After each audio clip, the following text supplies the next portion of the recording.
when I went away to school, I went to a school up in LA, and that was a Riley method that was taught there. And we're kind of known for that now. We're probably one of the schools that's most known for teaching the Riley method or carrying on that legacy. And I'm very, very respectful of that, very honored about that, and I never take that for granted. I mean, it's a wonderful style. It's such a beautiful, elegant method, it really is. And it's really, you could think of it in layman's terms as a GPS system for navigating the human form. We are probably one of the strongest schools that I know of in existence that is carrying the torch for the lineage of the Riley method.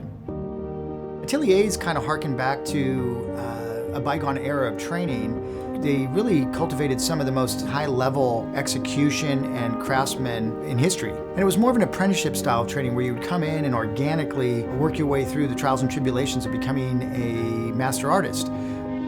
Everyone's welcome. So you have this amazing range within each class, which is so unusual. But once you become savvy to the environment, you can say, oh, I know so-and-so is really good and I like their technique. I'm gonna stand behind them or sit behind them, and I will be able to look at what they're doing while I'm drawing a similar pose. One of the big pieces that was missing in my career was, having a strong foundational drawing. I originally trained as graphic design, started doing art editing, and I developed a good eye and was able to get feedback. It was very difficult, to do drawovers and have the hand skills. That was something that's lacking. And going to Jeff Watts' school, it gave me those hand skills, and it gave me a lot more confidence too. Because when something wasn't working, being able to go over and do a drawover and show another artist and communicate visually is so much more powerful than just using words. I think at the high end, it's always going to be valued because it's a question of, are you controlling the tool or is the tool controlling you? And if all you ever learn is digital, then the tool is going to control you. And at the school, we're teaching those foundational skills that allow you to control the tools and make them into whatever you want. So you can do this by yourself. You can learn how to do whatever you want on your own. It's just when you're working with somebody that is great at what they do or has a lot more experience, the idea is that you're cutting down your learning curve and you're cutting down that time so you can move and go where you need to go. The demos, having somebody not talk to you about drawing good, doing it in front of you day in, day out was amazing, but also too because there was a great level of talent in the class too. I mean, there were some really good guys in back then.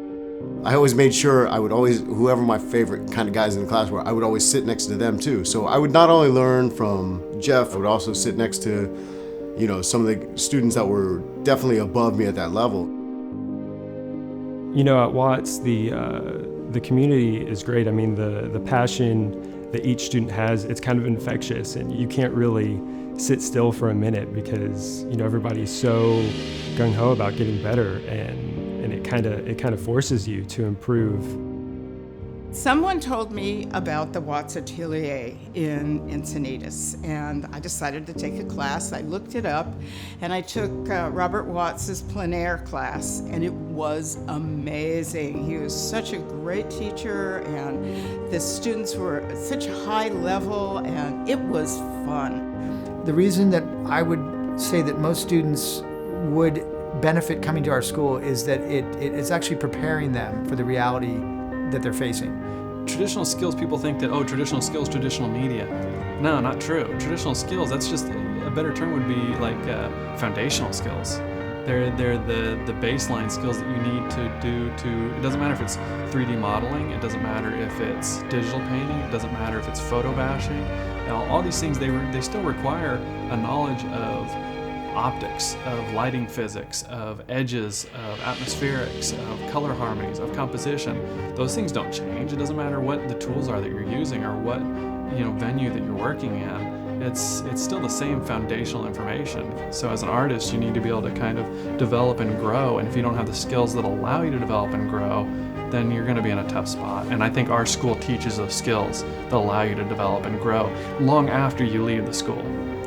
No matter what field you're going into, drawing is going to be the basis. So I think that's really, what they focus on here at Watts is getting you really good at the kind of foundational, drawing basics. And no matter what field, you're going into, even if you change your mind, halfway, then you're going to have that strong basis to work from in the future. So you come in and you just have this incredible thinking tank, this beautiful energy, and you watch them go from a rank beginner to a consummate artist, and sometimes even better than some of the professionals I know.